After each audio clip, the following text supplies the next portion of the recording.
ગૌરક્ષક સમિતિના ગુજરાત પ્રદેશ સંગઠન મંત્રીના રાજ્યના ઉપાધ્યક્ષ કરણી સેનાના ઉપાધ્યક્ષ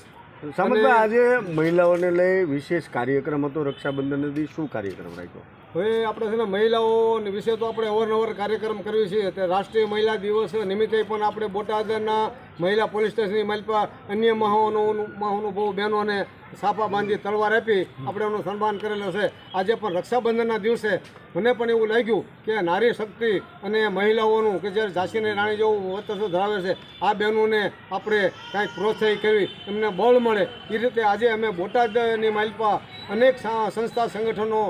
નારી સુરક્ષા, મહિલા પોલીસ, દુર્ગા વાહિની, વીએચપી, બજરંગ દળ, અનેક સંગઠિત મહિલા સંગઠનોને અમે બોટાદ મહિલા પોલીસ સ્ટેશનમાં બોલાવી એ બહેનોને રજવાડી કેસરિયા સાફા બાંધી શક્તિ રૂપેણ તલવાર અર્પણ કરી અને વિશેષ સન્માન કરી અને એમને બળ મળે અને આવતા દિવસોમાં રાષ્ટ્ર